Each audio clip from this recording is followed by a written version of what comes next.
Hello and welcome to Gapeys Grow Room. The seed starting season has begun. I've got a few things started already and I've got a lot more to start this month and the next few months.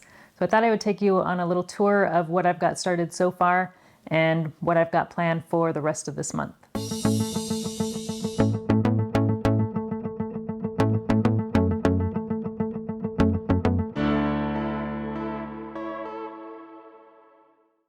Let's start by taking a look at what we've got going on inside this tote. So if you saw my previous video, you would know that I've got my fig cuttings in here. So this is where I store my fig cuttings while they're rooting. I've got, I think, 5 or 6 varieties in here. I haven't seen any roots on these yet, but I am starting to see a little bit of growth coming out of some of the tips. You can see it's starting to break through this wrapping that I've got around that. And this one also is starting to grow a little bit there. So these have only been in here for about 2 weeks, I think. So they are looking pretty good so far. Now I also just got in the mail 3 more fig cutting varieties from Ivy Organic. So these were from his fig cutting giveaway this month. We've got Paul's JH Adriatic, Santa Cruz Dark, and then this one is Black Ischia. So I'll be getting those added to that tote here in the next day or so. That is if I can find room. So here is my LED grow light shelf, and I've got a Mars Hydro TS1000 on this shelf, and this is meant for more of a 2x2 area, and the width of the shelf is 4 foot. So I do have another light coming that I'll be installing probably this weekend or next week, and I'll be sure to share that with you when it comes in. I'm excited because it's a brand I've been wanting to try, but I have not gotten around to getting one, and it should be here this weekend. So under this light, I've got some onions that I started a few weeks ago. We've got Red Carpet, Rosa di Milano, Blush, and Sedona. So these are getting pretty tall, so I'm about to give these a little bit of a trim. So I'll probably cut them down to a few inches above the soil, and then they'll just grow, and then I'll cut them and grow, and they'll cut them. So I'll keep doing that until they go outside, probably in April or May. And then next to that, I've got some mustard microgreens, or at least the ones here around the edges are mustard.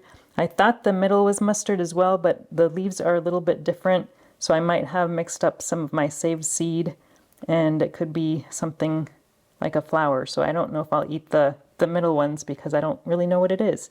But the mustards around the edges are pretty tasty.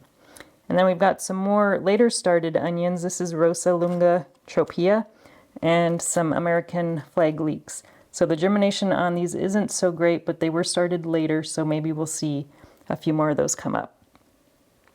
And then over here, we've got some snapdragons. Now these are not up yet, but snapdragons do require light to germinate. So that is why they're over here. We've got 3 different varieties, and I've got this saran wrap over the top to hold in the moisture so that it doesn't dry out. So since these require light to germinate, you want to make sure when you grow these, you don't cover the seeds with soil and just kind of gently pat them into the soil so that they can see that light and germinate. Now the only other thing I have that has germinated are some carnation flowers. This is a Chobad La France variety. I've got this under some fluorescent tube lights. And I like seedlings that are this small. I like to put them under the fluorescent lights. They seem to grow a lot better initially, and then once they get bigger, then I may move them over to the LED lights. Now the only other seeds that I've started are here on this shelf, and these have not yet germinated. I just started these the other day. So I've got 2 different varieties of cup and saucer flowers. Those are flowers I've never grown before, so I'm interested to see how those do. And then I've also got some sea kale, which is another thing that I have never grown before. So I've got this under a little dome in itself. So this is not on a heat mat, while this one is on a 70-degree heat mat. It's about 60 degrees in here, and sea kale really doesn't need very warm temperatures to germinate. So 60 degrees I think would be perfect for germinating sea kale. So we're going to leave these here until they germinate, and then once they do, they'll move back up here under the light with the carnations.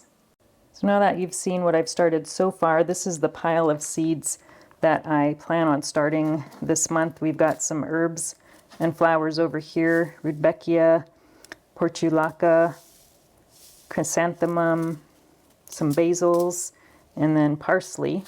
And then here we've got some kind of leafy greens.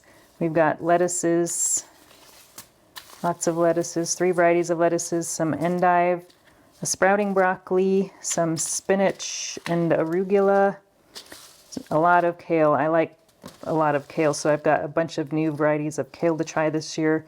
We've got this Willems Blau Groninger kale, dazzling base note kale, and dazzling texture kale, and a rune kale. So all of those I've never grown before.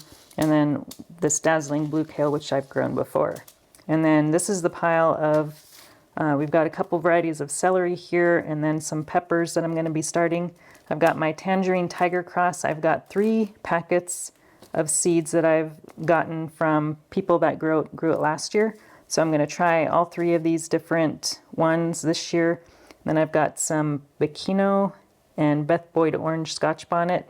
So these are the hottest peppers that I'm growing, so that's why I'm starting those first. And then I'll start the annuum peppers next month. So that is the plan for this month in the grow room. I hope you enjoyed this short little update. Thanks for watching, and we'll talk to you again soon. If you enjoyed this video, please like and subscribe. You can also find me on Instagram, Twitter, and Facebook.